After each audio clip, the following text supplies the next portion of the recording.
말씀의 안에는 하나님과 관계가 생명적인 관계가 열렸고 하나님 나의 아버지가 되시고 나는 그의 아들과 딸이 되었다.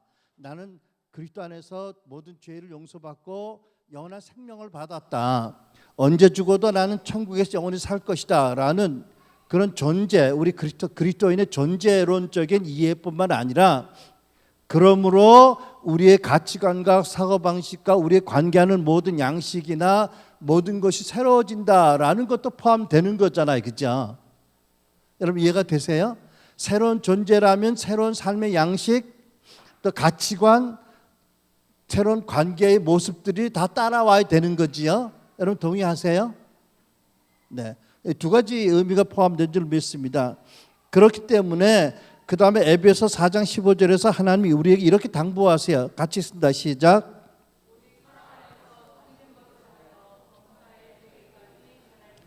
여기서 그라는 건 누구를 말씀하는 걸까요? 예수 그리스도를 말씀하는 거지요. 그러니까 여러분과 나는 다만 오직 사랑 안에서 참된 것을 말하고 진리 가운데 행동을 해서 모든 면에서 예수 그리스도에게까지 자라나라고 말씀하세요. 그렇죠? 그러니까 범사라고 얘기한다면 어떤 것이 포함될까요? 그러니까 예를 들면 부부간의 관계라든지 부모로서 자녀들을 양육하고 자녀들을 키우는데 모든 부분이라든지 또는 우리가 직장인으로서 직장에 나가서 직장에서 만나는 모든 관계 가운데서라든지 또 신앙생활은 물론이고 모든 면에서 자라나면서 결국은 예수님에게까지 자라나라는 말씀이잖아요. 그죠? 그러면 여러분들 스스로를 돌이켜보면서 나는 나의 신앙 연륜에 비해서 충실하게 잘 자라고 있다. 아직 완전하지 못해도 나는 계속해서 변화되고 계속 예수님을 닮아서 모든 부분에서 예수님을 닮아가는데 지속적인 성장이 있다 라고 믿는 분들이 계시면 손 들어보실까요?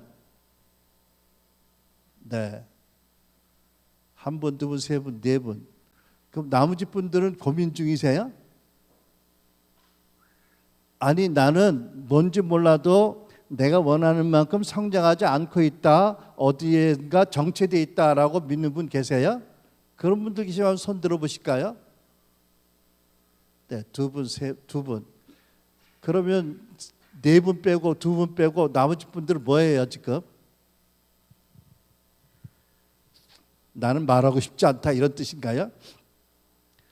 아무튼 오직 사랑 안에서 참된 것을 말하고 진리를 따라 행동함으로써 모든 면에서 예수 그리스도에게까지 자랄지어다라는 것이 하나님의 당부이고 하나님의 기대이지요. 그렇죠? 동의하십니까 여러분? 그리고 또 에베소 1장 27절 말씀입니다. 같이 읽습니다. 시작. 오직 너희는 그리스도의 복음에 합당한 생활을 하라. 복음에 합당한 생활을 하고 복음에 합당한 열매를 맺어라 이런 말씀이지요. 이게 새 피조물 된 하나님의 아들과 딸 된 그리스도 안에서 모든 죄 사함 받고 영원한 생명을 이미 받고 성령을 받은 우리들에게 대한 하나님의 계획이고 기대이지요. 여러분 믿으십니까? 네. 자,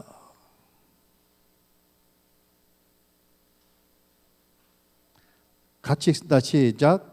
그러나 구원을 받고 거듭났음에도 불구하고 옛사람의 가치관과 사고방식, 습관, 태도, 문제들이 말씀처럼 변화되지 않고 여전히 남아있다면, 예를 들어서 고속도로 운전하다가 갑자기 누가 위험하게 앞지르기를 해요. 그럴 때 할렐루야, 저분이 대단히 바쁘시구나, 안전히 빨리 가게 해주세요라고 기도하십니까? 아니면 저 새끼가 라고 욕을 하십니까? 저는 옛날에 욕을 했어요. 저 새끼, 개새끼 뭐 이러고. 근데 그분이 위험한 행동을 한 건 하지만 인격적으로 날 모독한 건 아니잖아. 그죠? 예수님 같으면 저 새끼라고 하실까요? 운전하다가? 전혀 안 그러실 것 같아. 그죠? 근데 나는 나만 그런 줄 알았더니 한때는 우리 집에 모이는 모임 가운데 오시는 목사님들 중에 그런 분들이 있더라고. 왜? 사모님들이 일러요. 와서 목사님 오늘 우리 목사님 운전하다가 누가 앞지르기를 하니까 저 새끼라고 그랬다고. 내가 알았어요. 아, 나만 그런 게 아니구나. 많은 목사들이 그럴 때 욕을 하는구나. 근데 그거는 전혀 예수님 닮은 거 아닌 거예요. 그죠? 남을 미워하면 살인하는 죄를 지었다고 말씀하셨는데 어떻게 보면 그것도 남을 미워해서 살인하는 죄를 짓는 거 아닌가요? 그죠? 누가? 크리스찬인 내가.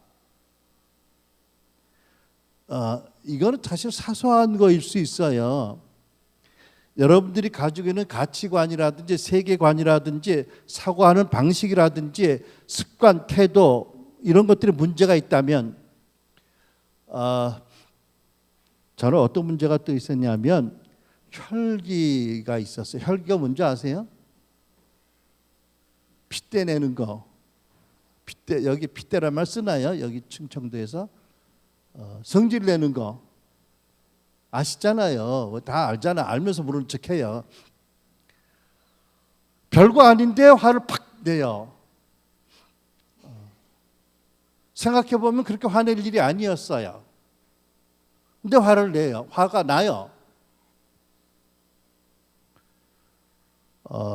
그래서 자녀들한테 특히 아내한테 많은 상처를 줬어요.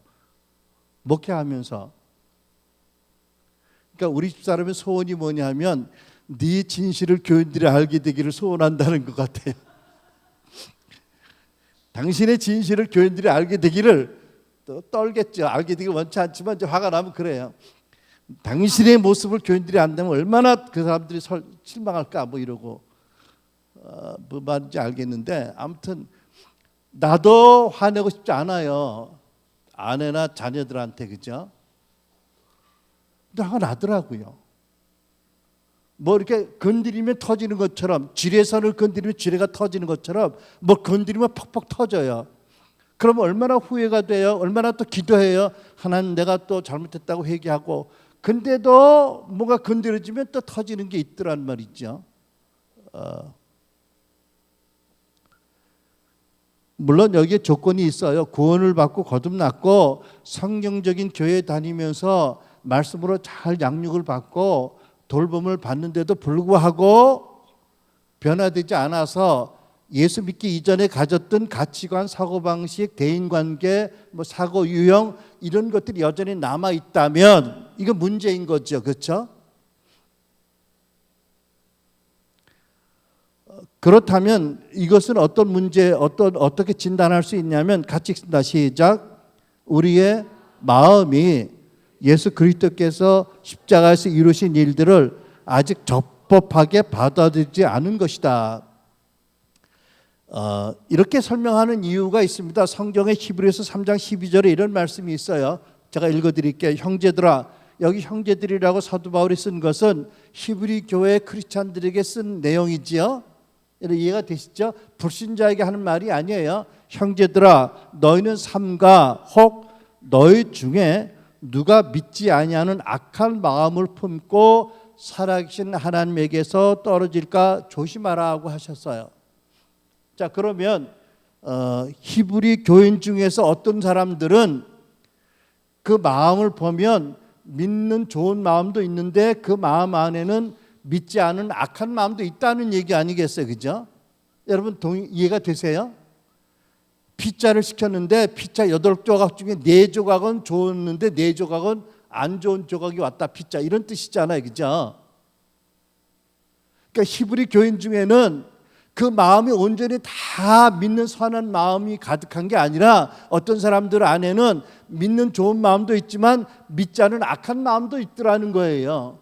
그 악한 마음 때문에 살아계신 하나님께서 떨어지지 않도록 조심하라는 거잖아요. 그죠? 그러면 여러분 이 한내교회 여러분 중에서 여러분의 마음을 이렇게 무슨 기계로 비춰본다면 마음이 원이라고 한다면 100%가 선한 믿는 선한 마음이 돼야 되잖아. 그죠?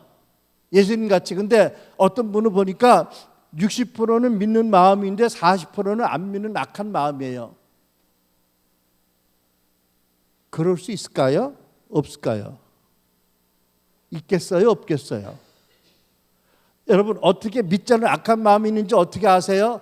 여러분의 행동이 성령의 열매와 믿음, 사랑, 소망에 합당하지 않은 나쁜 열매들이 있다면, 나쁜 행동들이 있다면, 아까 얘기한 것처럼 운전하다가 핏대를 내고 화를 내고 욕을 한다든지, 사랑하는 가족들에게 화를 지나치게 낸다든지, 와 같은 어떤 나쁜 행동들이 나온다면, 나쁜 행동이 나오는 이유는 뭐예요? 마음에서 나오는 거잖아요. 그러니까 그 마음에서 어떤 부분은 예수 믿고 변화된 좋은 마음이 있지만 어떤 부분은 아직도 믿지 않은 악한 마음이 있다라고 유추해 볼 수 있지 않을까요? 여러분 어떠세요? 충청도 분들 많네. 역시 표정에 변화가 별로 없네. 내색을 안 하시네. 하여튼 나 같은 서울 사람들이 좀 답답해. 참 내가 서울서 나서 서울서 평생을 살다가 물론 미국 살 때는 아니었지만 충청도 와가지고요. 대전 왔는데요. 이 사람들이 좌회전 우회전하는데 깜빡이를 안 켜. 내가 속으로 야, 참 음흉하다. 아니 좌회전하면 좌회전 깜빡이 밀키고 가면 좀 좋아. 그냥 슉 가버려. 진짜 표시 안 하네. 속마음 안 보여주네. 그랬어요. 이거 좀 지나친 얘기죠. 왜 좌회전 우회전 깜빡이로 안 켜고 다녀? 여기도 그래요? 내색을 안 해. 내색을. 아무튼 여러분 우리가 범사에 예수님을 닮도록 계속 변화되고 성장해야 되는데 안 하고 있다면 우리 마음에 문제가 있다는 얘기예요. 그죠? 물론 말씀을 잘 배우고 기도 훈련을 잘 받고 여러분같이 예배를 잘 드리는 이런 훈련을 잘 되었는데도 불구하고 변화가 안 된다면 이유가 있는 거잖아요. 그죠? 여러분 보세요. 모든 결과에는 원인이 있는 거잖아요. 그죠? 모든 결과에는 원인이 있는 거예요. 이 원인이 우리에게는 마음에서 비롯되는 거잖아요. 그렇죠? 아까 말씀드렸죠. 우리의 마음은 복음의 자리다. 복음이 뿌려져서 열매 맺는 마음의 토양이잖아. 그죠? 그러니까 순전한 말씀의 복음을 받았음에도 불구하고 성령이 임하셨음에도 불구하고 영생을 받았음에도 불구하고 하나님의 아들과 딸이 되었음에도 불구하고 아직도 좋은 열매를 맺지 못하고 있다면 우리 마음의 어떤 부분은 아직도 예수님이 하신 일을 복음을 온전히 받아들이지 않고 있다. 안 믿는다는 거잖아요. 그죠? 여러분 이런 주장이 이해가 되세요?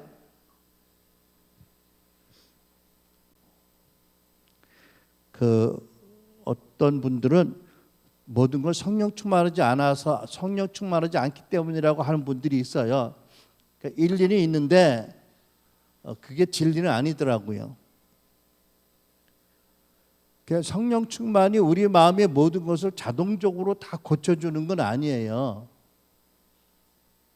물론 성령의 충만이 임하시면 우리 문제에 빛을 비춰주시고 그래서 우리가 회개하고 돌이키고 마음이 변화되고 기경되게 하시지만 그럼에도 불구하고 어떤 이유로 반응을 하지 않으면 성령께서 강제적으로 역사하는 분은 아니거든요. 우리 자유의지를 억압하고. 그러니까 성령 충만이라고 다 변명할 수 없다는 거지요. 아무튼 우리는 이 마음의 문제를 성경적으로 다루어야 된다는 것입니다.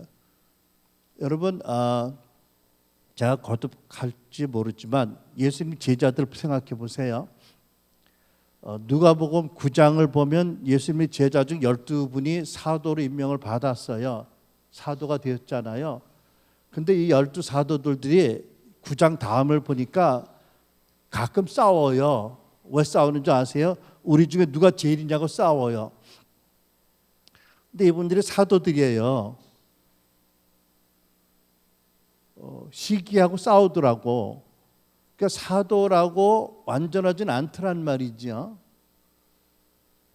그리고 어느 마을을 지나는데 그 마을 사람들이 자기들을 환영하지 않는다고 뭐 성질을 내면서 사도 중에 두 분이 저들 다 태워 죽이자고 뭐 난리를 쳐요. 사도들이 예수님이 직접 세우셨는데 사도들임에도 불구하고 아직 그들의 마음에 옛사람의 기질이 남아 있었다. 예수님이 그들을 꾸준히 여전히 사랑과 말씀으로 변화시키셔서 사도행전으로 넘어가면 정말 예수님 같은 존재들이 되었잖아요, 그죠? 그러니까 과정이 있더라는 거지요. 그리고 이 과정 가운데 중요한 것은 말씀을 이해하고 하나님 누구신지를 계속 경험하고 기도 생활을 열심히 하고 예배 열심히 하는 이런 한 부분이 있지만 또 한 부분은 마음이 다뤄지는 부분이 있더라. 두 가지 영역이 함께 가더라. 예수님의 목회 가운데서는. 이제 그런 그림을 여러분들이 그렸으면 좋겠어요. 성경적으로 예수님이 다루셨어요, 그죠? 그리고 나중에 그들의 정말 예수님의 분신 같은 사도들로 사도행전에 넘어가서 변화가 되었어요. 그러니까 우리도 변화되지 않게 하는 어떤 원인들이 있다면 마음에 있는 원인들을 다뤄야 된다는 얘기를 하는 거지요. 그러니까 이 사역은 같이 쓴다. 시작. 이 사역은 거듭난 신자 안에 남아있는 옛사람, 육신, 죄의 본성. 여기서 육신은 몸이 아니고요. 죄의 본성입니다. 남아있는 옛사람, 육신의 세력을 극복하고 같이 쓴다. 시작. 마음이 변화 성화되어 예수님을 닮게 하는 성경적인 사역이다. 네.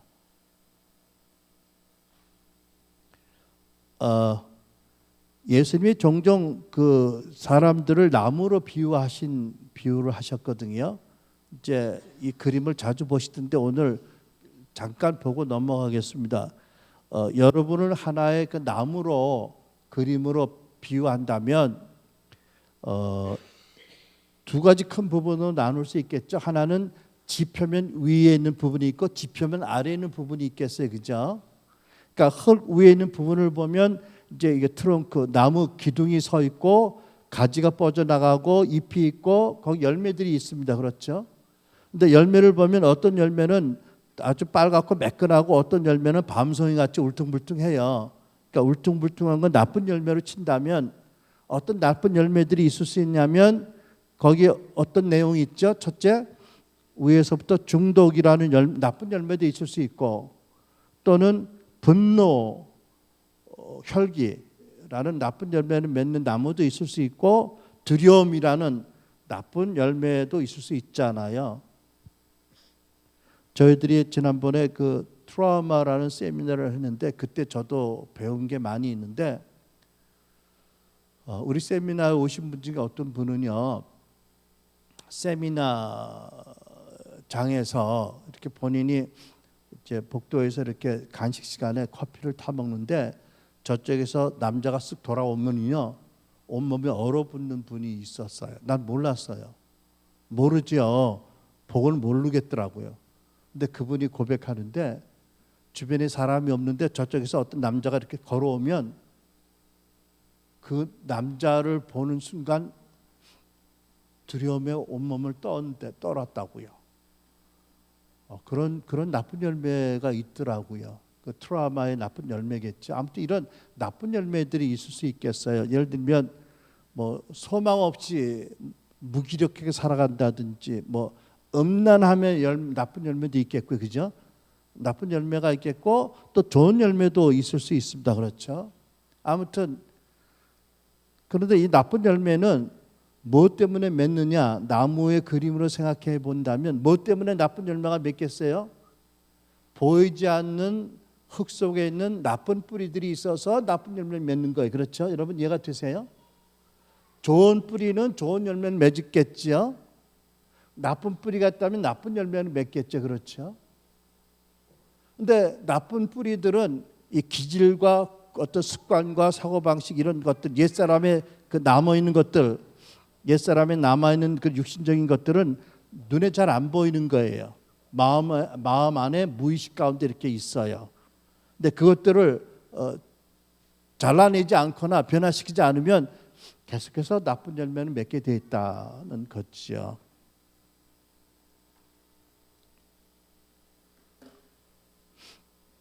자, 우리 다음 페이지 보겠습니다. 자, 이게 거꾸로 갔군요. 우리는 같이 쓴다. 시작. 우리는 좋았던 어떤 부분이 망가져서 단순히 수리, 치유가 필요한 존재가 아니다. 거기까지. 흔히 우리가 하는, 제가 여러분에게 소개하고자 하는 전하는 티칭을 내적 치유라고 쉽게 이렇게 말하기도 했는데, 사실은 우리는 내적 치유를 목적으로 하는 게 아니고요. 내적 치유보다 더 큰 어떤 것, 무엇이냐면 마음의 변화와 성화, 예수님을 닮게 하는데 걸림이 되는 것들을 제거하는 사역이에요. 그러니까 이 사역 가운데는 내적 치유도 있고 축사도 있고 복음에 대한 바른 이해를 갖게 하는 부분도 있고 또 기도 사역도 있고 그 다음에 바른 크리스찬 정체성을 세워주는 부분도 있고 하는 전체를 얘기하는데, 아직 한국의 이 사역이 새로워서 보통 내적 치유라고 사람들이 이해를 하고, 저도 뭐 그렇게 얘기하면 길게 얘기할 시간이 없다면 그냥 넘어갔는데 이제 그렇게 설명하는 거예요. 여러분과 나는 우리가 원래 좋았던 존재들인데 어떤 이유로 상처를 받아서 망가져서 어떤 그 부분을 수리를 받아야 될 존재가 아니라는 거예요. 하나님은 시작. 하나님은 우리의 사람의 마음이 완전히 부패했다고 선언하셨다. 에레미야 17장 9절 시작. 만물보다 거짓되고 심히 부패한 것은 마음이라. 그러니까 타락한 인간의 마음은 어떤 부분은 꽤 쓸만한데 한 나쁜 부분이 있어서 그것만 고친다는 그런 대상이 아닌 거예요. 만물보다 거짓되고 심히 부패한 게 마음이다 라고 하셨잖아요. 그죠? 그리고 신약 성경을 보면 하나님은 시작. 하나님은 낡은 옷에 새 헝겊 조각을 붙여서 기우지 않으신다. 하나님은 우리 마음의 한 부분을 기우는 분이 아니라는 거예요. 그죠? 여러분 이해가 되시죠? 그림이 그려지시나요? 마가복음 2장 21절 말씀 시작. 생배 조각을 낡은 옷에 붙이는 자가 없나니 만일 그렇게 하면 기운 새 것이 낡은 그것을 당겨 헤어짐이 더하게 되느니라. 여러분 이해가 되세요? 이제 이런 존재들을 예수 그리스도의 십자가와 부활로 말미암아 성령으로 복음으로 우리를 구원하신 거예요. 그죠? 그리고 우리가 새로운 피조물 되었는데 히브리 교인들처럼 대개 우리들 가운데는 예수 믿고 치유받고 변화된 그런 좋은 마음도 있지만 어떤 이유로 아직도 남아있는 믿지 않는 악한 마음이 있다라는 거지요. 그래서 하나님은 시작.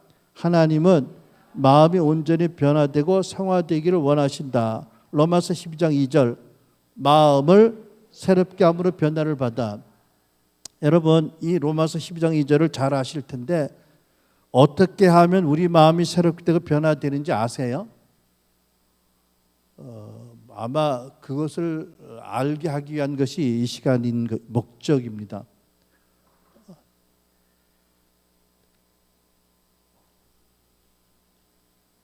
다음 페이지 보겠습니다. 자, 쭉쭉 읽어 나갈까 봐요. 시간이 많이 가네요. 시작. 우리의 자범죄는 회개와 용서가 필요하지만 우리의 죄성은 우리의 온 존재가 십자가의 죽음을 자신의 것으로 받아들임으로써 해결될 수 있다. 예수님께서 우리를 위해서 전적으로 십자가에서 죽으심으로 용서 사역을 감당하셨지요. 그러나 시작. 그러나 우리 옛사람의 죽음, 십자가의 죽음은 우리의 믿음과 참여를 요구한다. 고린도전서 15장 31절 시작. 나는 날마다 죽노라. 사도 바울이 왜 사도가 된 다음에 나는 날마다 죽는다고 하셨을까요? 그리고 옛사람을 벗어버리고 새사람을 입어라. 뭐 이런 많은 말씀들이 있잖아. 그죠? 이게 무엇을 의미하는지요. 여러분들이 한 달 동안 지나고 이것에 대한 정확한 이해와 또 정확한 행함이 있기를 원합니다. 쉽게 얘기하면 이런 것입니다. 우리가 죄를 지으면 자범죄를 지으면 회개하잖아요. 그죠? 그러면 예수의 보혈로 우리를 하나님이 깨끗이 씻겨주세요. 용서하시고. 근데 문제는 같은 죄를 거듭 짓게 하는 죄의 구조와 기질과 습성과 옛사람의 뿌리가 있는 거잖아요. 아까 얘기 드린 것처럼 내가 아이들을 사랑해서 아이들을 말씀대로 잘 양육해야 되는데도 어떤 이유가 나면 화를 지나치게 낸다든지, 이제 그럴 때마다 제가 회개하잖아요. 하나님, 내가 너무 화를 내서 아이들의 마음을 상하게 하지 말라고 하셨는데, 기를 죽이지 말라고 하셨는데 기를 죽였습니다. 용서해 주세요. 그러면 하나님께서 십자가의 예수님의 공로를 보시고 예수의 보혈로 우리를 씻어주시고 용서하시잖아요. 그럼 그 다음에는 그렇게 하지 말아야 되잖아요. 근데 또 그렇게 한단 말이죠. 그러니까 우리 안에는 죄의 성질은 그냥 회개를 많이 한다고 저절로 없어지는 게 아니더라고요. 그것은 십자가의 죽음을 우리 것으로 받아들이고 그 기질이 십자가에 죽게 함으로써 그치는 거예요. 그리고 더 나아가서 부활의 영역으로 들어가야 화를 내지 않고 아이들을 잘 믿은 대로 말씀대로 양육하는 사람이 되잖아요. 그죠? 이해가 되세요? 보혈은 우리의 자범죄를 향한 하나님의 은혜예요. 십자가의 죽음은 우리 옛사람의 기질을 죽게 하는 하나님의 은총이에요. 그 다음에 부활로 들어갈 때 우리는 복음에 합당한 생활을 할 수 있다는 거지요. 잘 이해하시기 바랍니다. 우리가 죄를 짓고 회개를 많이 해요. 또 회개를 해야 되지요. 죄짐을 짓고 계속 살아갈 수 없잖아요. 더 많은 죄를 짓게 되니까. 하지만 똑같은 죄를 짓고 계속 회개한다고 해서 죄의 기질이 없어지는 게 아니더라니까요. 어떻게 해야 돼요? 우리 기질이 십자가에서 믿음으로 못 박아서 죽게 하고 죽은 것을 믿어야 돼요. 그 다음에 부활의 능력을 구해서 새로운 반대 정신으로 부활의 삶을 살아가야 우리가 변화가 된다는 거죠. 이것을 여러분에게 말씀드리기 원하는 거예요. 여러분 이해가 되세요? 네. 자, 변화와 성화에 대한 설명을 좀 하겠습니다. 성화는 변화를 이끈다. 성화는 시작. 성화는 말씀이 증거하는 예수 보혈의 씻음, 십자가의 죽음, 부활의 능력과 믿음의 훈련으로, 경건의 훈련으로 신자 안에 남아있는 죄의 능력을 극복하는 과정이다. 여러분 이해가 되세요? 제가 여러분들에게 지금부터 앞으로 강의할 내용은 뭐냐면, 우리 안에 어떠한 죄의 습성이 여전히 남아있는지, 우리 안에 어떤 특정한 죄의 능력이 세력이 남아있는지를 보게 하고 회개하고 용서하고 그것들을 십자가 못 박아 죽은 줄로 믿고 그리스도의 마음을 반대 정신을 구해서 나감으로 말미암아 그 죄의 세력을 극복하는 성경적인 원리를 가르쳐드리기 원하는 거예요. 여러분 이해가 되세요? 여러분 부부싸움 하는 분이 없겠지만 나처럼 부부싸움을 많이 한 분이 있다고 한다면 왜 부부싸움 해요? 부부싸움 해가지고 안 고쳐지더라고. 아무리 머리 터지게 싸워도 여전히 안 고쳐지더라고. 고쳐져요? 여러분 어머니의 잔소리가 여러분을 거룩하게 변화시켰어요? 몰라. 여전히 잔소리를 믿는 사람은 잔소리를 하더만 나 경우는 안 되더라고요. 내 경험을 얘기하면 부부싸움 할수록 더 나빠져 서로. 안 그래요? 그러니까는 나이 든 노인들 보면 뭐 천생연분이 아니라 뭐 평생 원수라고 그러더라고. 이 농담도 아니잖아, 그죠? 하도 싸우는데도 변화 안 되니까 이제 진력이 나가지고 치쳐다보고 싶지 않다 이런 얘기잖아. 아니 여러분들은 안 그럴 줄 아는데 그런 사람들이 있더라고요. 부부싸움을 하면 죄를 짓기 때문에 더 나빠져. 그게 해결 방안이 아니에요, 그죠? 그것을 어떻게 해결하느냐? 부부싸움을 했다면 부부싸움하고 화낸 것을 회개하고 예수 보혈로 씻김을 받고, 계속 화난다고 판단하고 싸우고 분내는 기질이 십자가 못 받고, 용서하고 사랑할 수 있는 능력을 예수님 이름으로 달라고 구하고 받은 줄 믿고 나아가야 그 부분의 해결이 되고 변화가 되는 거지. 부부싸움 하고 나서 내가 또 싸웠네, 내가 또 성질 냈네 하고 회개하는 정도로만 해서는 물론 죄는 용서받지만 본질이, 기질이, 모습이 변하지 않는다는 거지요. 그래서 성화라는 것은 뭐냐면 신자 안에 남아있는 죄의 능력을 어떻게 성경적으로 극복하느냐, 성경적으로 극복하는 모습을 말하는 것이고, 변화란 시작, 변화란 성화의 과정 안에서 우리의 약점이 강점이 되면서 예수님을 지속적으로 닮아가는 과정이다. 변화는 엉망인 것을 영광으로 바꿔준다. 변화는 깨어짐이 선행된다. 마지막 시작. 이를 위해 본인의 헌신, 결단과 헌신은 물론 지체들의 도움을 받아야 한다. 여러분, 우리가 변화되고 그리스도 안에 성화되기 위해서는 우리 개인이 말씀에 대한 계속적인 묵상과 궁구함과 또 기도에 열심히 힘쓰는 것과 예배와 이런 봉사와 섬김에 힘쓰는 부분도 필요하지만 나 혼자만의 결단과 능력으로 안 돼요. 하나님은 그리스도 몸 안에서 다른 지체들의 섬김과 도움을 받도록 설계하셨어요. 이걸 받아야 돼요. 이거 안 받고 나 혼자 하겠다는 것은 성경적이 아니고 그렇게 아무리 노력해봐야 어느 정도 지나면 안 되게 돼 있어요. 여러분 이해가 되세요? 하나님의 설계가 말씀에 나타나잖아요, 그죠? 근데 내 약함을, 내 부족을 남에게 고백하고 도움받는 것이 쪽팔려? 그 나 혼자 하겠다고 했잖아, 그죠, 여러분? 이제까지 얼마나 돌파가 있었고 얼마나 변화가 있었어요. 또 시도도 안 한 분들도 있지만 시도를 해도 안 되는 분들이 왜 그러냐면 하나님은 그리스도 몸 안에서 어떤 지체들의 도움을 받도록 설계하셨는데 안 받아서 그래요. 그러니까 우리의 변화와 성장에 한계가 있었던 거예요. 왜? 한마디로 말씀대로 안 해서. 그것을 여러분들이 깨닫게 되기를 축원합니다. 아멘. 자,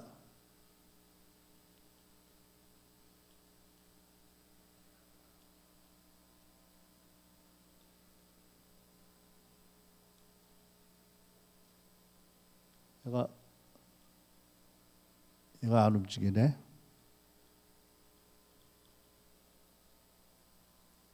그만하라는 건가? 너무 일찍인데 아직은, 그죠?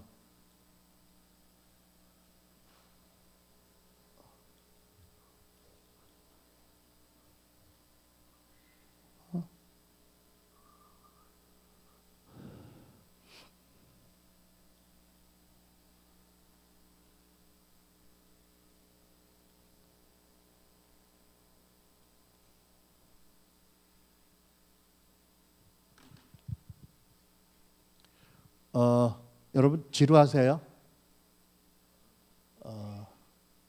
힘드신가요? 오늘은 조금 지루할 수 있고 오늘은 좀 힘들어 좀 참으세요. 어차피 여러분 12시까지 안 간다며.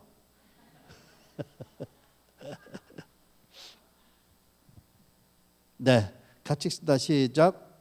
구원은 단회적인 법적 집행, 거듭남 뿐만이 아니라 지속적인 회개와 용서, 십자가의 죽음과 부활의 새로운 삶의 훈련, 성경적 정체성 확립 포함을 포함한 지속적인 성화와 변화의 과정이다.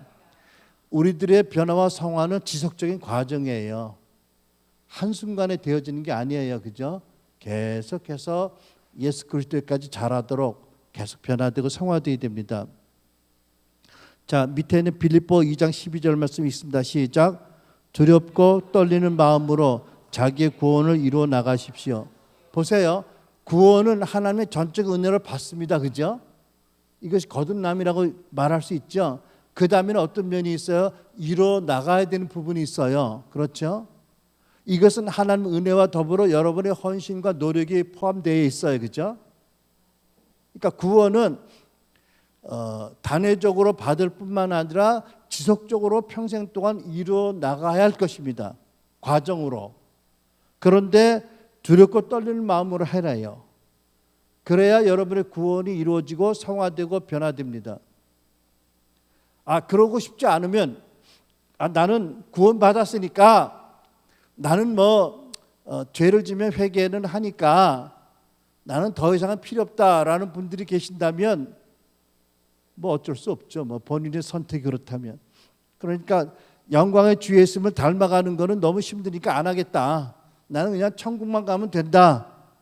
그런 분들이 있다면 목사님도 안 계시니까 금요일날 안 와도 되고 수요일날 안 와도 돼요. 그런 분들이 있다면 어떻게 하겠어요? 평양 감사도 제가 싫으면 안 한다는데 그런데 성경은 뭐라고 말씀하세요? 두렵게 떨리는 마음으로 이루어 가래요. 그래야 마땅한 거예요. 그리고 고린도서 보면 이런 말씀이 있어요. 구원을 받되 불난 집에서 간신히 빠져나온 것 같은 부끄러운 구원을 받을 사람들이 있다고. 그러니까 집에 불이 났어요. 큰 불이 났어요. 겨우 목숨만 살아났어. 근데 벌써 온몸이 화상을 입고 뭐 머리는 다 타고 이랬어. 뭐 끔찍해. 뭐 어떤 사람들은 그런 모습으로 겨우 천국 들어갈 사람들이 있대요. 근데 여러분 뭐 그런 그 두려움 때문이 아니라 우리가 한평생 사는데 하나님의 말할 수 없는 은혜로 예수님의 십자가와 부활의 공로로 구원받았는데 그 하나님을 섬기는 우리가 주님을 닮아가는 게 얼마나 큰 특권이에요. 그죠? 얼마나 무엇과 비교할 수 없는 그런 거룩한 특권이고 영광이잖아요. 예수님을 닮아가는 것이 힘들지라도 그것이 우리의 단 한 번 주어진 인생의 가장 큰 도전이 있잖아요. 보람이고요. 영원한 열매를 맺고 영원한 상급 받는 거잖아요. 그죠? 이거 포기하지 않기를 바랍니다. 이거를 포기하는 사람들이 많으면 그 교회가 복음의 영광을 가리는 교회가 되고요. 그런 교회들이 많으면 이 세상을 변화시키는데 굉장히 한정적이 되고요. 세상의 교회를 우습게 여기고 복음을 우습게 보게 돼요. 그게 마음 아픈 일이라면 우리 개인으로부터 시작해야 되는 거잖아요. 그렇죠? 하나님이 당신의 독생자를 십자가 못 박혀 죽기까지 우리를 사랑하시고 구원하셨고 우리에게 죄사함과 우리에게 성령을 주시고 복음을 주셨는데 하나님의 아들 딸이 되게 하셨는데 우리가 예수님을 닮아가기를 포기한다? 적당한 믿기를 선택한다? 그것은 아픔이죠. 그 병이죠.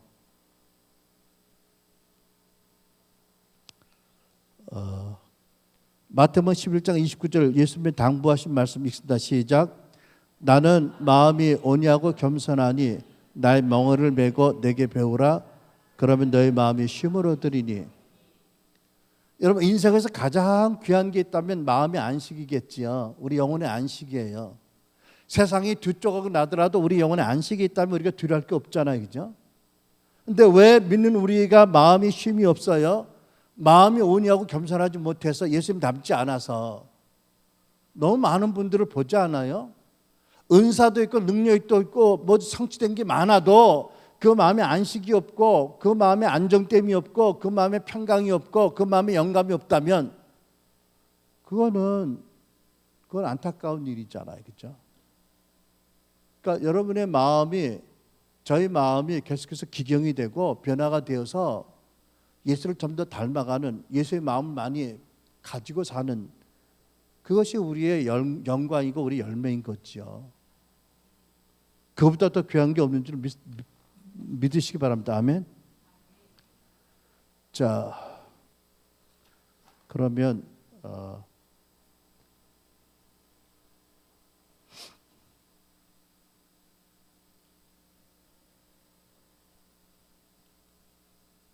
네. 여호와 율법은 바로 여기 있는 말씀이네요. 보니까 그죠? 여호와 율법은 같이 읽다 시작. 여호와 율법은 완전해서 영혼을 되살리고 여호와 율법은 완전해서 증거는 확실해서 어리석은 사람을 지혜롭게 만들며 여호와 율법은 올바르니 마음에 기쁨을 주고 여호와의 계명은 순전해서 눈을 밝혀줍니다. 시편 19편 7절 8절 말씀.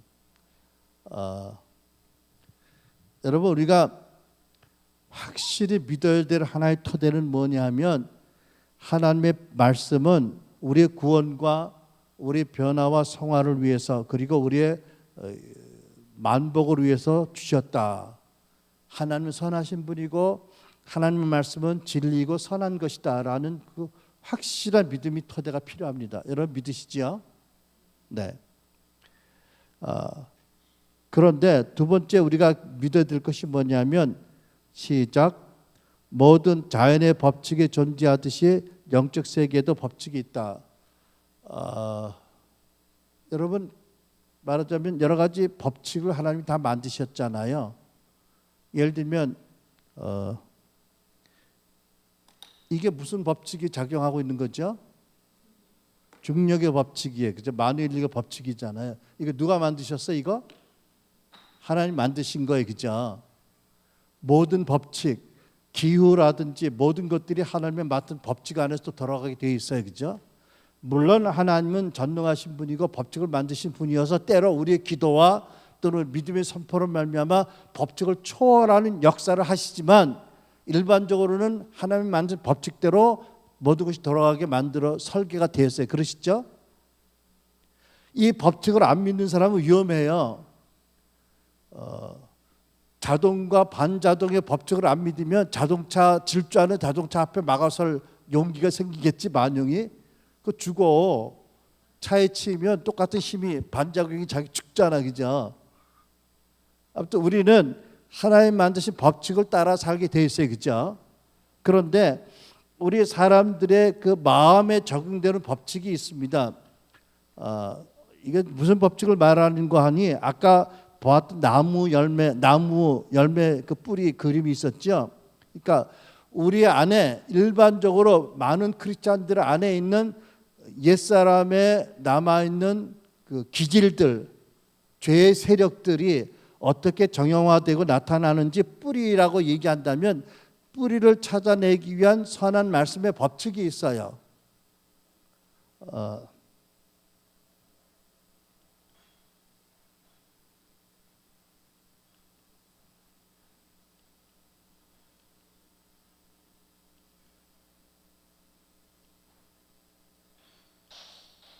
네.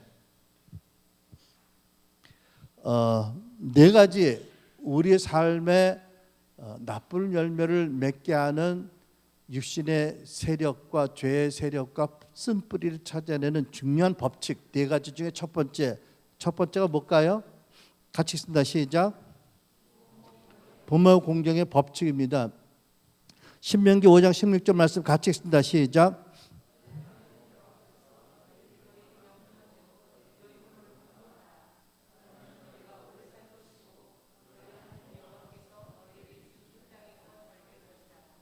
네, 대인계명의 첫 번째 계명이잖아요, 그렇죠? 에베소 6장에 보면 이것이 약속 있는 법 계명이라고 하셨어요. 여기서 말하는 약속이 어떤 약속인가요? 하나님이 의도하신 대로 여러분이 부모 공경을 잘했다면 하나님이 약속하신 대로 여러분은 장수하고 모든 면에서 형통한 삶을 살게 될 거예요. 그런데 부득이하게 어떤 이유로 공경을 하지 않았거나 못했다면 그 약속이 어떻게 작용할까요? 첫째, 오래 살지 못할 수 있어요. 그죠? 두 번째, 오래 산다 한들 모든 삶이 곤고하고 고통스러울 수 있지요. 나쁜 열매를 많이 맺을 수 있잖아요. 그죠? 여러분, 이 부모 공경의 법칙, 계명은 우리 인생에 왜 나쁜 열매를 맺는지, 왜 좋은 열매를 많이 맺는지를 가늠하는 첫 번째 법칙이에요.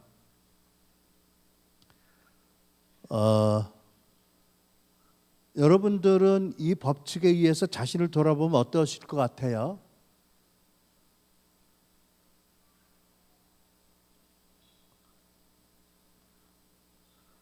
여러분들은 성경에서 말씀하는 부모 공경을 잘 하셨어요? 아마 그랬다면 건강하게 형통하게 부족 없이 잘 사실 거예요. 왜? 약속 있는 계명이 일을 할 테니까. 만약에 여러분의 삶에 이해하지 못할 어려움이 많고 힘든 인생을 살아간다라고 한다면 그 원인이 뭘까 찾아볼 때 가장 먼저 볼 것이 뭐냐면 이 법칙인 거예요. 그렇죠? 이해가 되세요? 어떤 법칙이라고요? 부모 공경의 법칙이에요. 자, 여기에 시작. 여기에 부모 공경은 개념과 다르다. 부모의 잘못을 그저 이해하고 덮는 것이 아니라 하나님께서 그들이 되기를 의도하셨던 인격으로 그들을 보며 그들의 정체성을 축복한다는 의미이다. 물론 여러분, 부모를 사랑하고 공경하고자 하는 마음은 뭐 유교적이든 기독교적이든 같을 거예요. 그런데 거기서부터 거기에만 머무는 게 아니라 더 나가셔야 되는 거지요. 어떻게 하나님이 그분들에게 주시고자 하는 축복이 무엇이었는지 우리가 믿음으로 알고 그분들을 축복하는 것, 또 그분들이 하나님의 경륜 가운데 나의 부모가 되셨다는 그 위치를 말미암아 그분들을 공경하고 축복하는 것이시죠. 또 그들이 혹 하나님의 말씀대로 나를 양육을 제대로 하지 못했다면 어떻게 하여? 그 시대는 사는 게 다 그랬어 라고 이해하고 넘어가는 것이 아니라, 물론 이해하고 넘어갈 부분도 있지만 정확하게 치유받고 변화되고 성화되기 위해서는 그분들이 잘못한 건 무엇인지를 말씀에 비춰 알고 그분들을 용서해드리고 원망하는 것이 아니라, 그럼에도 불구하고 그분들을 하나님 나에게 주신 부모로서 존중하고 하나님이 그분들에게 주시고자 했던 축복을 그분들이 믿음이 없어서 또는 그분들이 받아들이지 않아서 못 받아들였더라도 이제라도 자식들은 우리가 믿음으로 축복하는 것이 부모 공경의 기본 원리인 거예요. 여러분 이해가 되세요?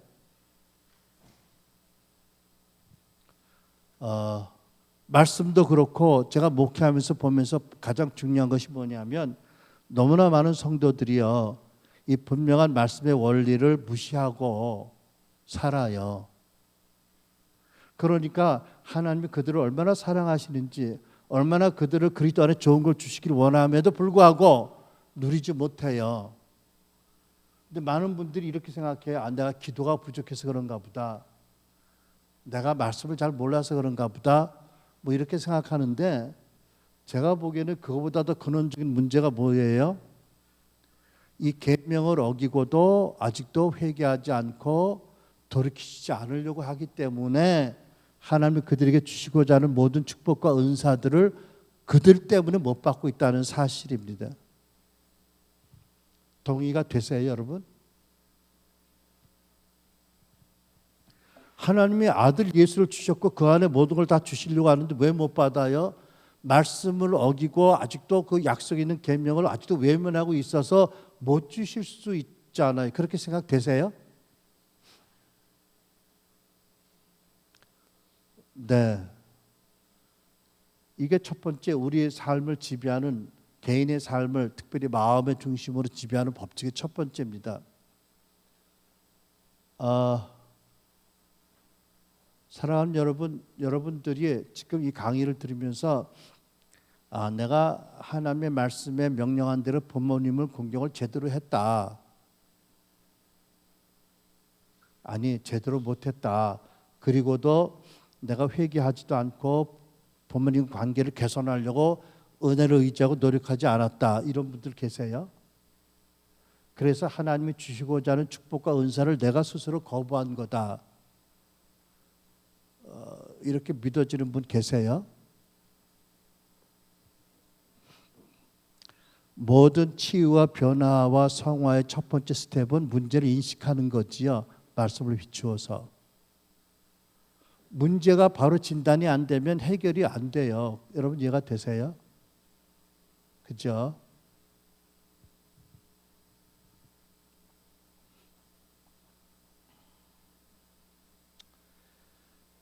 안타깝게도 제가 보기에 저를 포함해서 거의 대부분의 크리스찬들이 이 첫 번째 법칙을 어기고도 예수 믿고 새 피조물 된 다음에 태연하게 이 법칙에 따라서 회개하고 축복하고 화해하고 관계를 회복하려고 노력하지 않고 그냥 덮어놓고 살아가요.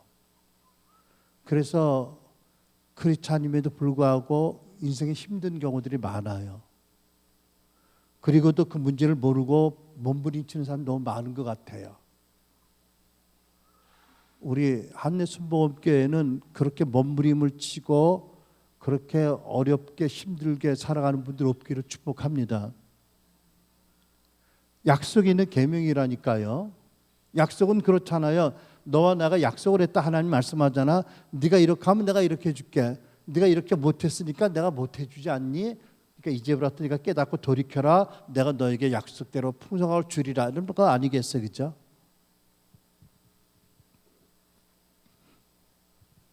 이 부모 공경의 법칙은 여러분과 나와 우리 부모님과의 관계에만 적용되는 게 아니고 생각해 보면 여러분이 사랑하는 자녀, 내 사랑하는 자녀들과 우리 관계에도 적용이 되는 거예요. 그죠?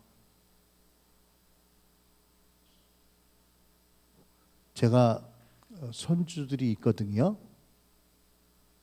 근데 내리사랑이라고 그런지 우리 큰딸이 결혼을 늦게 하고 또 한 7년을 애를 기다리다가 늦게 애를 낳고 애 둘이 있는데 7개월 전에 막내를 낳았어요. 44살에 낳은 거예요. 근데 7개월 됐는데 얼마나 이쁜지 몰라. 정말 한국 오고 싶지 않아. 걔 때문에도. 그 내가 하나님 앞에 이렇게 생색냈다. 하나님, 얘를 너무 사랑해서 날마다 보고 싶은데 내가 한국 가는 거는 하나님 은혜가 커서 내가 갑니다. 이렇게 말도 안 되는 얘기지만 하여튼 그만큼 손주가 이쁘더라고요. 근데 걔 인생이 형통하려면 어떻게 돼야 돼요?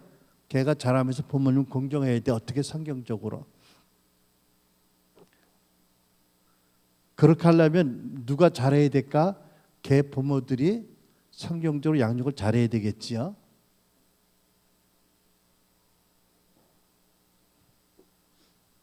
근데 먼저는 여러분과 여러분의 부모의 관계에 이 법칙을 적용해보고 과연 올바른지, 어떤 부분에 잘못된 게 있는지, 지금부터 어떻게 해야 될지를 여러분들이 깨닫게 되고 기도하고 은혜를 의지해서 반대로 행하는 그런 은혜가 있길 바랍니다. 아멘.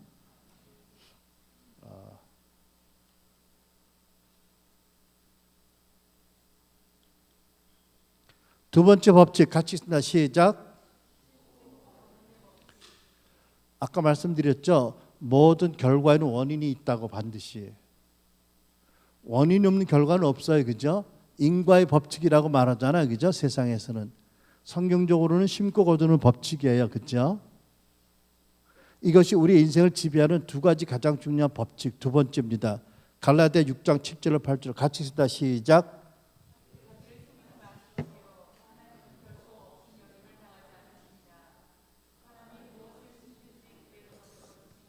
네, 거기까지 다시 같이 합니다. 시작. 사람이 무엇을 심든지 그대로 거둘 것입니다.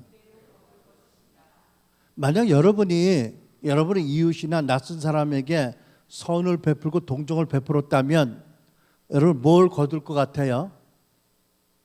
여러분이 필요할 때 누군가 여러분의 선을 베풀고 여러분을 동정할 수 있어요. 그죠? 근데 만약에 여러분이 낯선 사람이나 이웃을 무시하고 도움을 거절했다면 여러분 나중에 무엇을 거둘 수 있을 것 같아요? 여러분 정말 누군가의 도움이 간절히 필요할 때 거절당하는 것을 거둘 수 있지 않을까요? 이 법칙이 살아있는 말씀이기 때문에 어떻게 생각하세요?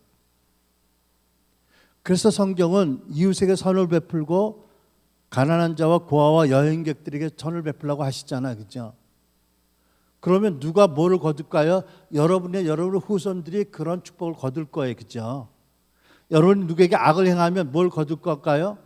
여러분 누구에게 악을 당해요. 이게 법칙이잖아요. 여러분이 기도를 아무리 많이 해도 이 법칙이 없어질까요? 안 없어질까요? 안 없어져요. 회개하기 전에는. 그죠?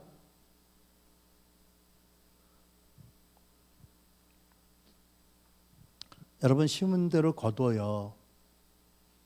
특히 관계 면에서. 그죠? 남을 속이고 남을 미워하고 남의 도움이 요청을 거절하면 나쁜 것을 거두고 남을 도와주고 선을 베풀면 여러분들이 어려울 때 누군가가 도와주는 사람들이 반드시 나타나게 돼 있어요. 왜? 이 법칙이 있어서. 이해가 되세요? 자, 그러면 여러분 생각해 보세요. 여러분은 주로 어떤 걸 심고 사세요? 생활하면서, 직장에서, 사회에서, 가정에서. 좋은 걸 많이 심으세요? 혹은 악한 걸 심는 경우도 있나요? 어떠세요?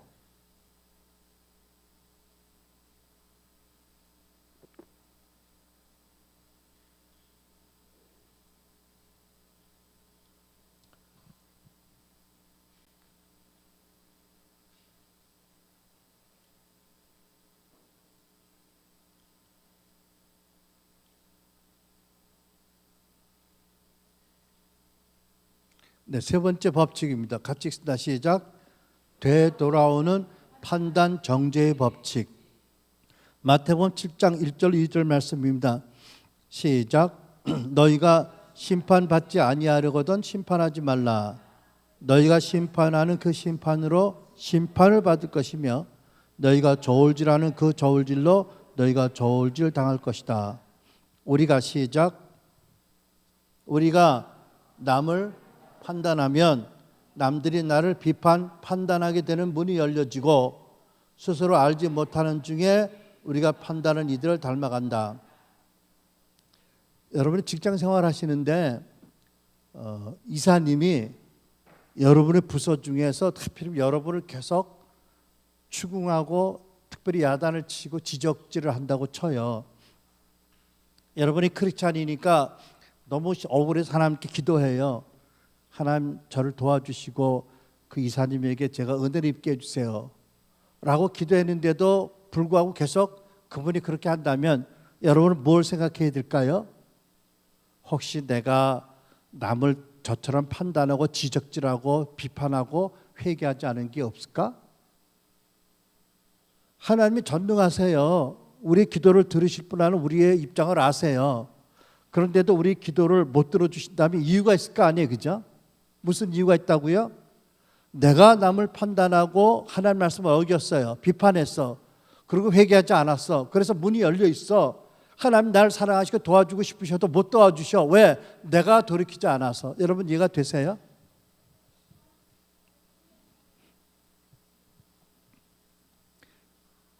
요즘 그냥 텔레비만 키면 나오는 인물이 한 분 있잖아. 위대한 조국의 위대한 어떤 그분. 그분 왜 그렇게 계속 뉴스에서 그분을 다룰까요? 내가 보기에는 그분이 너무 많은 비판과 판단을 했어. 물론 그분은 믿지 않는 분 같은데, 그러니까 비판과 판단이 온 나라의 비판과 판단이 그분에게 쏟아져. 심은 대로 거두는 거고 결국 되돌아오는 판단과 정죄의 법칙이 역사하는 거 아니겠어요, 그죠? 이거 어길 사람 없어요. 크리스찬으로서 회개하지 않으면. 로마서 2장 1절을 보면 남을 판단하는 우리가 스스로 소경이 되어서 똑같은 짓을 하고도 깨닫지 못하게 된대요. 남을 판단하고 회개하지 않으면 내가 싫어서 판단했잖아요. 그 싫어하는 짓을 내가 하게 돼요. 결국은 말씀에 따라서. 이거 무서운 거 아니에요, 그죠? 그러니까 세상에서 보면 정의를 부르짖고 개혁을 부르짖는 사람들이 약자일 때 개혁을 부르짖고 정의를 부르짖잖아요. 나중에 보면 그들이 더 악한 개혁의 대상이고 더 악한 공격의 대상이 된다고요. 왜? 남을 판단하고 정죄하고 자기가 회개하지 않았기 때문에 그렇게 당하는 거잖아요. 여러분 이해가 되세요? 그러니까 이런 것, 이게 말이 되나 모르겠는데, 시어머니한테 너무너무 힘들게 며느리가 시집살이 했어. 근데 그 며느리가 시어머니를 판단했다면 나중에 어떻게 되는 줄 아세요? 자기가 며느리 보면 자기가 싫어했던 시어머니 짓을 그대로 하게 돼. 그죠? 그거 말씀의 법칙인데 뭐 어떡하겠어. 그럼 어떻게 해야 돼? 이걸 깨닫고 회개해야 되잖아, 그죠? 그러니까 여러분, 교회에서 남이 말하는 거, 뒷담화하는 거, 지적하고 판단하는 거, 이거 예수님이 하지 말라는 죄를 범하는 거예요. 여러분 믿으세요? 예수님이 하셨잖아요. 심판하지 말고 판단하지 말고 비판하지 말아라. 그러셨잖아, 그죠? 근데 그냥 보는 대로 심판하고 보는 대로 판단하고 보는 대로 비판해. 말씀을 다 어겼어. 지가 하나님인 것처럼. 야고보서에 그러잖아. 네가 하나님이냐? 왜 네가 판단하느냐고. 근데 여러분 교회에서 자꾸 그러면 하나님이 괴로워하세요. 누구 때문에? 여러분 때문에, 나 때문에. 왜? 분명히 예수님이 하지 말라고 하시는데 그걸 계속해. 목사님도 판단하고, 사모님도 판단하고, 권사님도 판단하고, 집사님도 판단하고, 주일학교 애들도 판단하고. 이건 말이 안 되잖아, 그죠? 심지어 자기 자식도 판단하고, 자식이 부모를 판단하고. 이거는 말이 안 되잖아, 그죠? 하나님이 못 도와주세요. 하나님 나라가 임하지가 못해. 하나님 임재가 가까이 올 수가 없어, 그죠? 나는 여러분 교회 잘 몰라요. 근데 내가 보기에 한국 교인들 중에 남을 판단하고 비판하는 취미가 있는 분들이 많은 것 같아. 아니, 취미 정도가 아니야. 체질화되고 최적화되어 있어. 버는 대로 판단해.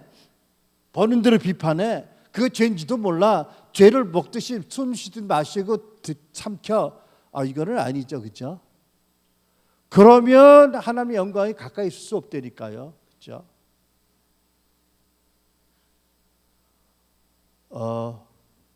그러면 자각이 있었으면 좋겠어요. 내가 정말 하나님의 말씀을 어기고 살았구나. 부부간에도 마찬가지, 그죠?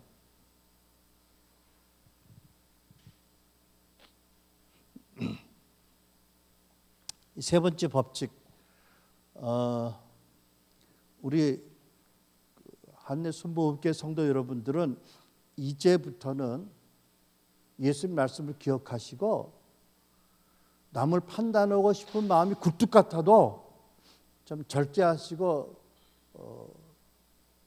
참으시기 바랍니다. 아멘. 이게 남이 말하는 게 재미있거든. 아주 꿀같이 달아. 타락한 인간의 본성에는. 근데 그러면 계속 우리 영혼이 묶이고 곤고해져요, 그죠? 남의 말에 남을 판단하고 비판하고 지적질하는 것이 예수님의 금하신 것이다. 심각한 죄다. 이거 명심할 수 있는 은혜가 있기 바랍니다. 아멘. 네 번째 법칙입니다. 무슨 법칙인가요? 네, 마태복음 13장 8절 말씀 시작. 그러나 더러는 좋은 땅에 떨어져서 열매를 맺었는데 어떤 것은 100배가 되고 어떤 것은 60배가 되고 어떤 것은 30배가 되었다. 이게 하나님 만든 법칙이에요. 본래는 사람들을 축복하기 위해서 만드신 거잖아요. 옥수수 한 대를 심었더니 옥수수 10가마니가 났다. 이게 무슨 법칙이에요? 증가의 법칙이잖아, 그죠? 근데 이 법칙은 좋은 데만 적용되는 게 아니라 나쁜 데도 적용이 똑같이 돼요, 그죠? 그러니까 악을 하나 심으면 악이 10배가 되고 100배가 되는 그런 증가의 법칙이 작용할 수 있게 됩니다. 본래는 축복하시기 위해서 만드신 법칙이지만 사람이 악을 심으면 증가의 법칙으로 더 많이 되돌아온다. 하나님께서 시작. 하나님께서 십자가로 말미암아 저 혼자 있나 봐. 시작. 하나님께 안 나왔나요? 쏘리. 죄송합니다.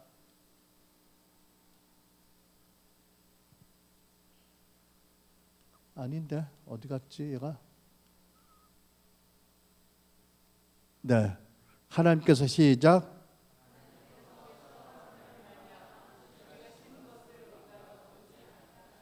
네, 예수 그리스도를 믿고 우리가 회개하면 예수님의 십자가의 공로로 말미암아 우리가 심은 것들이 우리가 거두지 않게 됩니다.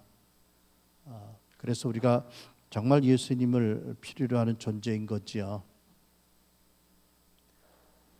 자, 다시 한번 이제 나무 그림을 보시고요. 다음 페이지로 넘어가겠습니다. 자, 마음의 쓴 뿌리가 우리 삶을 더럽히고 나쁜 열매들을 맺게 한다. 네, 그러니까 여러분 아까 말씀드렸죠. 뿌리가 나쁘면 나쁜 열매를 맺는데 나쁜 뿌리 중에 중요한 뿌리가 어떤 게 있냐면 부모를 불공경한 뿌리가 있을 수 있고 남을 판단하고 비판한 뿌리가 있을 수 있고 또 거짓말을 믿는 나쁜 뿌리가 있을 수 있고 또 맹세하지 말라고 말씀하는데 맹세를 해서 나쁜 뿌리가 생길 수 있고 또 상처받고 치유받지 못해서 나쁜 뿌리가 생길 수 있고 가계 저주라는 나쁜 뿌리가 집안에 흘러내려올 수 있고 또는 상하거나 잠자는 개인의 영이라는 뿌리가 있을 수 있다. 이것이 대표적인 뿌리의 6가지 유형들입니다.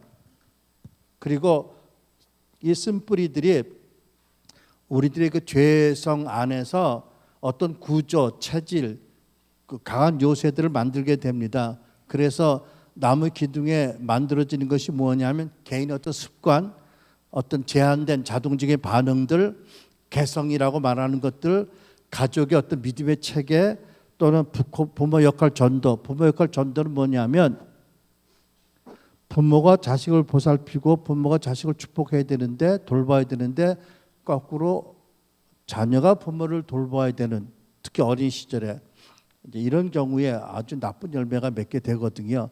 그 다음에 성취 지향성 같은 게 있다. 성취 지향성은 뭐냐면 우리가 마땅히 우리 자신의 존재로 말미암아 용납받고 사랑받아야 되는데 우리 어떤 나쁜 경험들이 쌓이다 보면 우리 존재 자체로 용납받고 인정받지 못한다고 믿어서 뭔가 열심히 해서 뭔가 육신적으로 열심히 해서 뭔가 성취함으로써 인정받고 사랑받으려고 하는 기질들, 특히 이것이 하나님 관계에 들어오면 굉장히 나쁜 율법적인 어떤 시스템을 만들게 되는 기질들이 있습니다.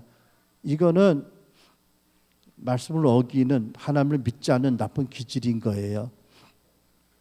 자, 그러면 이제 지금까지 말씀드린 내용에 대해서 해결책을 보겠습니다. 어떻게 해결해야 되는가? 한마디로 말하자면 예수님께서 이미 십자가에서 또 부활로 성취하신 일들을 우리 마음에 적용하는 것입니다.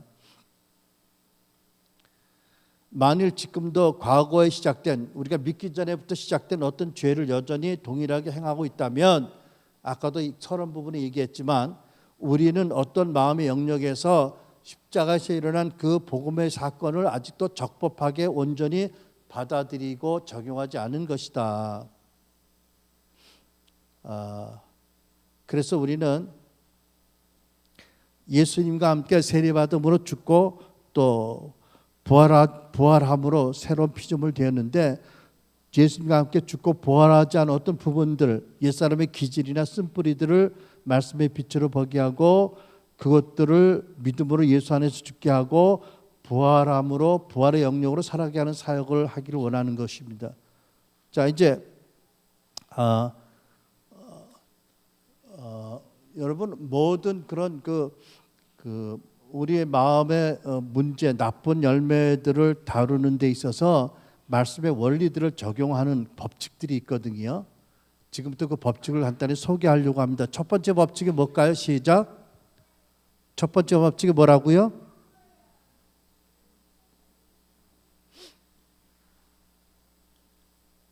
네, 보이지도 않게 물었으니까 같이. 첫 번째 법칙이 뭐라고요? 시작. 네, 모든 문제의 변화의 첫 번째는 인식이잖아요, 그죠? 인식입니다.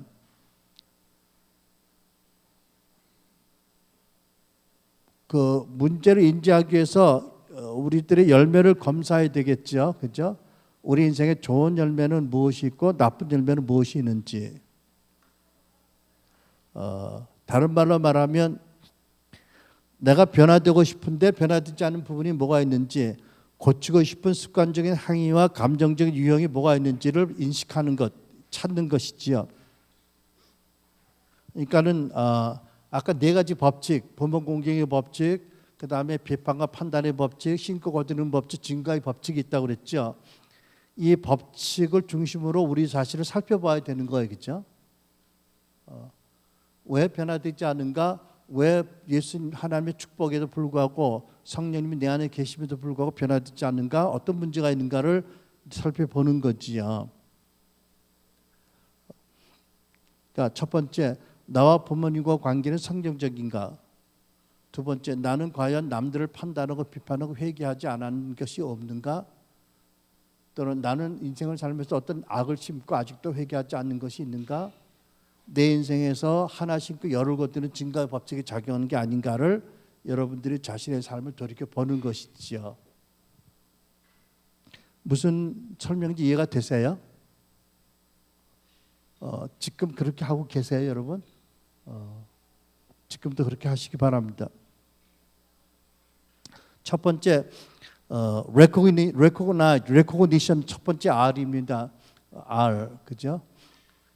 두 번째 R은 이제 회개와 그다음에 고백입니다. 근데 A, B로 나눴죠. 회개 A, repentance에서 두 번째 second R인데 여러분 이제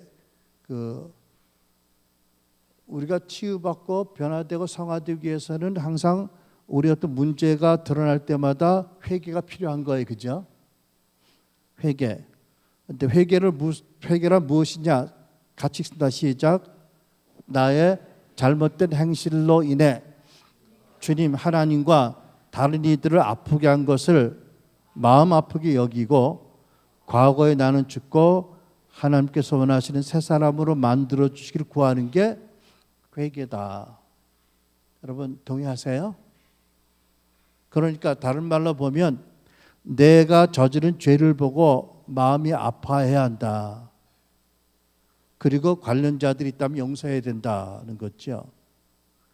나에게 상처 준 사람들에 대한 습관적인 반응을 십자가 못 박아 죽게 해야 된다.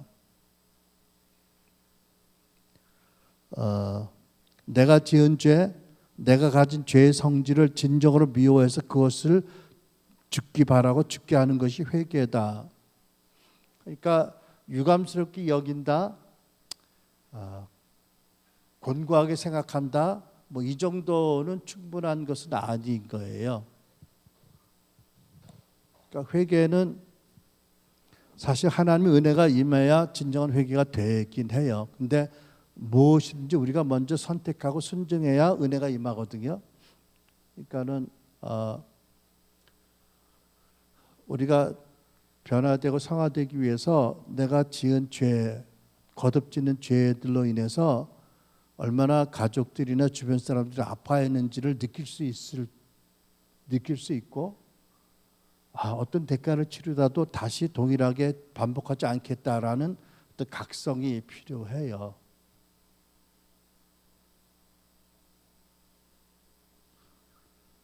그 다음에 이제 회개의 두 번째 B는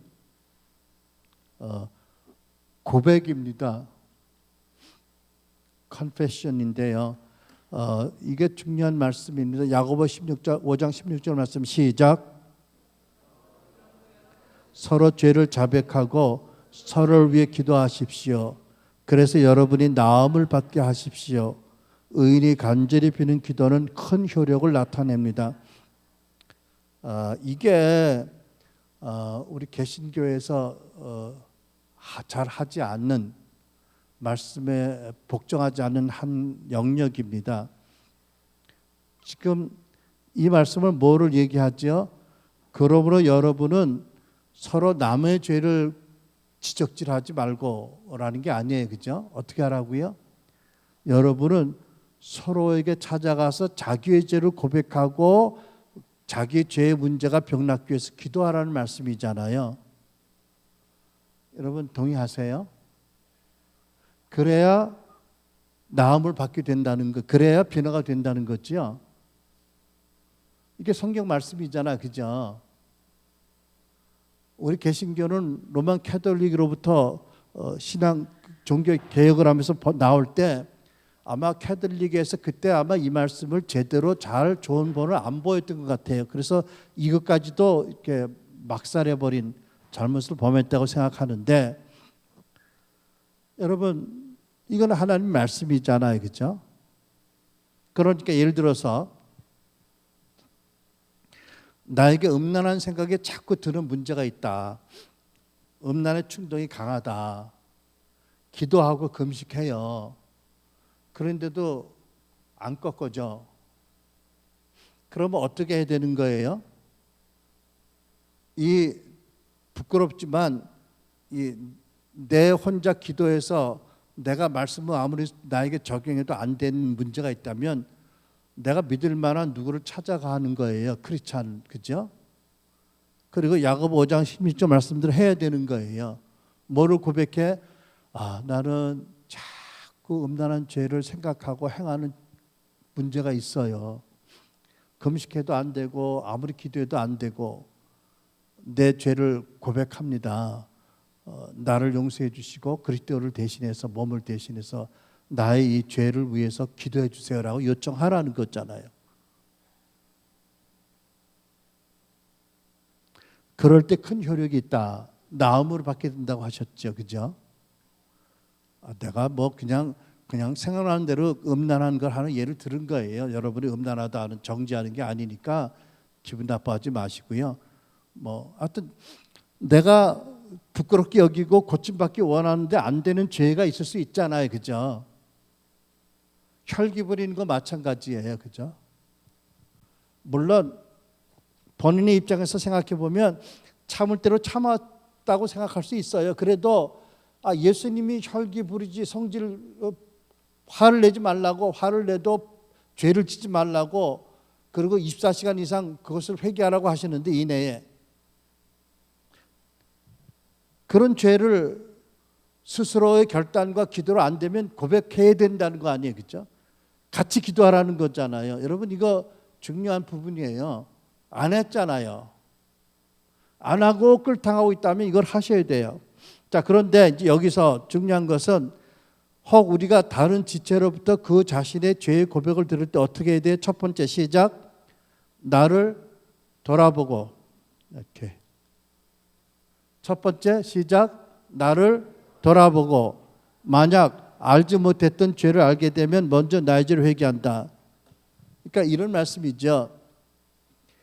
내 눈에 들보가 있는데 깨닫지 못하고 있다가 다른 사람이 죄를 고백하면 첫째, 나에게도 똑같은 죄 또는 이와 비슷한 죄의 문제가 있는 게 아닌가라고 그 고백을 들은 내가 먼저 나를 돌아본다는 거죠. 그리고 문제가 있다면 해결을 먼저 해야 된다는 거죠. 그죠?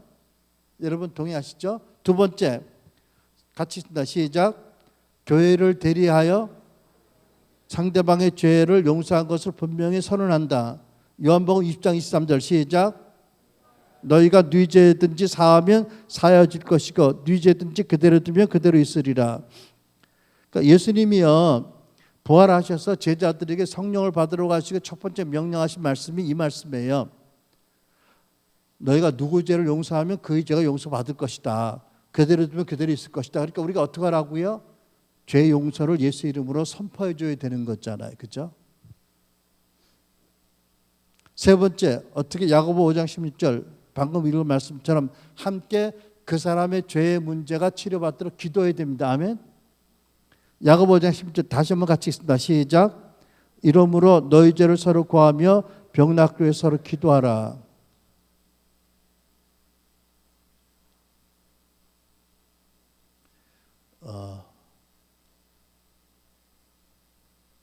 자, 세 번째 어떻게 시작.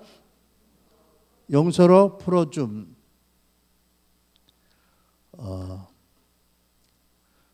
우리에게 상처 준 사람을 용서하는 것입니다. 그죠? 때로는 스스로를 용서하는 것이에요. 스스로를 용서한다는 건 뭐냐 하면 자기 자신을 계속 짓밟거나 자기 자신을 좌절하거나 이러지 않아야 된다는 거죠. 자기 자신에 대해서 너무 가혹하게 하지 않아야 된다는 거지요. 용서했다면 그러지 않을까요, 그죠? 진정으로 용서했다면 똑같은 죄를 지었다 하더라도 그렇게 스스로를 짓밟고 절망하지 않아야 되잖아요. 그럼 어떻게 생각하세요? 용서한다는 것은 더 이상 받을 채무가 없다. 너에 대한 나의 모든 권리를 하나님께 맡겼다. 너는 이제 자유다라고 하는 거잖아요. 우리 자신에 대해서도 그렇게 할 수 있어야 되는 거예요. 그렇죠?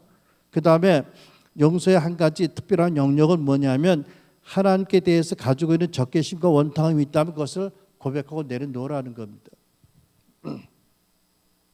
자, 용서로 풀어줌입니다.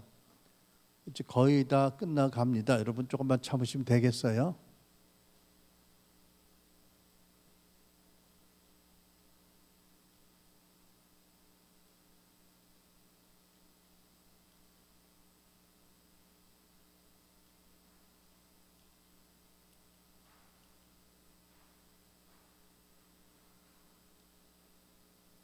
네.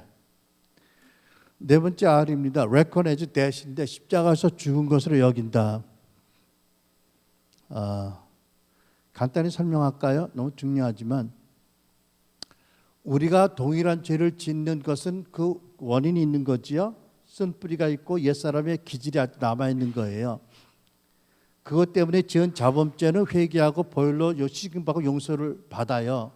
근데 동일한 죄를 짓게 하는 원인이 없어져야 나쁜 열매가 그치는 거잖아요. 그죠? 그 기질, 그 습성, 이것들은 죄의 세력은 십자가에 못 박는 기도를 하고 그것이 십자가에서 예수 안에서 죽었다고 믿으셔야 돼요. 예를 들면 혈기를 자주 낸다라고 하면 하나님 나에게 혈기를 내는 나의 문제, 기질화된 것, 체질화된 것, 이것을 십자가 못 박아 죽게 해주세요 라고 죽게 해달라고 기도하고 그리고 죽었다고 믿고 그 다음 단계로 넘어가야 그 문제가 해결이 될 수 있어요. 원리만 말씀을 드릴게요. 오늘은. 네. 그 다음에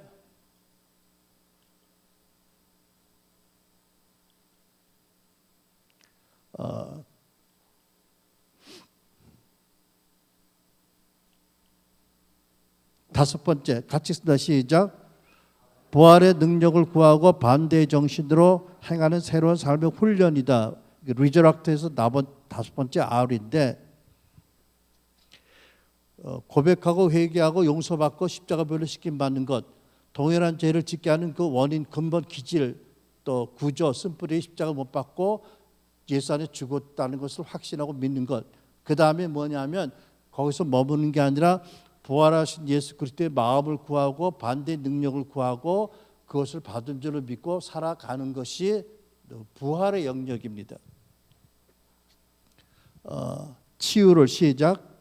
치유를 확증하고 치유받은 영을 강건하게 하고 안정을 주기 위해서 반대의 정신으로 행하라. 예를 들면 전에는 부모님을 바쁘다는 이유로 한 달에 한 번 찾아뵀다면 반대 정신을 한다면 어떻게 한 달에 두 번 갈 거고요. 그죠? 전에는 1시간 있다 왔다면 2시간 있다 올 거고요.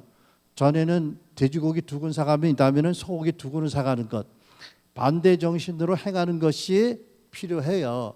이 행할 때 정말로 변화되는 모습이 확증될 수 있어요. 아멘.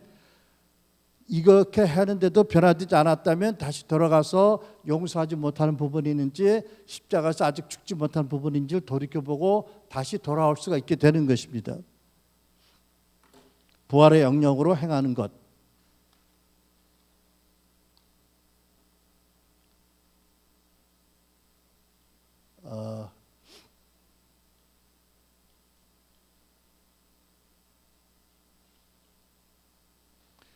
자, 여섯 번째, 이 지금까지 말씀드린 그 5R을 여러분들이 삶에서 순간순간 적용하기 위해서 플래시 프레어라는 기도를 간단히 소개하고 싶어요. 플래시 프레어라는 것은 순간 기도예요. 느헤미야가 잠시 묵도하고 왕에게 말씀드렸다는 것 같이 잠시 순간순간 묵도하고 기도하는 것을 플래시 프레어라고 설명하는데 세 가지 그 예수 그리스도의 그 진리를 붙잡고 기도하는 것이 첫 번째 진실과 보혈입니다. 예를 들면 내가 어떤 일을 해서 화를 냈다 하면은 그 순간 화낸 것이 형제를 죽인 것이고 미워한 것이 형제를 죽인 것이라는 살인죄를 지었다는 것을 인정하고 그 순간 기도하는 것입니다. 하나님, 제가 미워해서 사람을 죽였습니다. 이 죄를 용서해 주세요. 그리고 보혈로 저를 씻어 주세요라고 첫 번째 기도하는 것. 두 번째, 내가 어떤 상황이면 거듭해서 화를 낸다고 한다면 하나님, 나에게는 어떤 상황만 되면 자동적으로 화를 내는 기질이 있습니다. 이 기질이 십자가 못 박아 죽게 해주세요라고 십자가의 죽음을 기도하는 것. 세 번째, 부활의 기도입니다. 주님, 나에게는 이런 능력이 없습니다. 이럴 때 나는 용서할 수 있는, 또 사랑할 수 있는 그런 마음을 주세요라고 부활의 능력을 구하는 기도. 이 세 가지를 순간순간 하는 것을 프레시 프레어라고 하고, 여러분들이 이 삶에서 순간순간 육신을 따르지 않고 성령을 따르기 위해서 이 기도를 하는 것이 굉장히 중요하고, 보혈과 십자가의 죽음과 부활을 적용해서 기도할 때 여러분들이 앞으로 배우게 될 여러 가지 그 치유와 변화와 성화의 과목에서 배우게 된 것들이 여러분의 것으로 만들기 위해서는 이 기도가 굉장히 필요하다. 순간순간 하는 것이 필요하다는 것입니다. 아멘.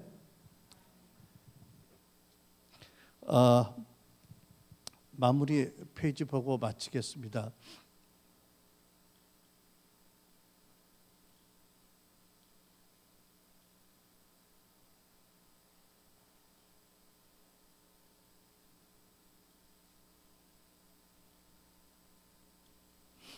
네. 첫 번째로 기억할 것은 뭐냐면 하나님께서는 교회의 다양한 양육 사역을 통해서 변화와 성화를 의도하세요. 그러니까 이 사역은 일반적으로 교회에서 하지 않는 어떤 부분에 대한 가르침이고 기도 사역이에요. 그러니까 가장 중요한 것은 몸된 교회에 속해서 말씀을 배우고 예배하고 기도하고 하나님과 관계를 가져나가는 것, 기본인 것은 아주 중요한 것입니다. 그러니까 저는 이 사역이 지나치게 강조되거나 그런 것을 원치는 않아요. 그러나 우리가 이제까지 교회 생활을 통해서 왜 성장하지 못하는지 뿌리 문제가 무엇인지를 보고 예수님의 보혈과 십자가의 죽음과 부활의 영역을 적용해서 부정적인 원인을 뽑아내는 사역들을 아직 한국교회에서 하지 않았기 때문에 이 부분을 여러분들이 소개하고 또 더 나가서 여러분들이 이해하고 받아들이고 여러분들이 믿음 가운데 기도해서 그 부분이 해결되기를 원하는 것입니다. 아무튼 여러분들이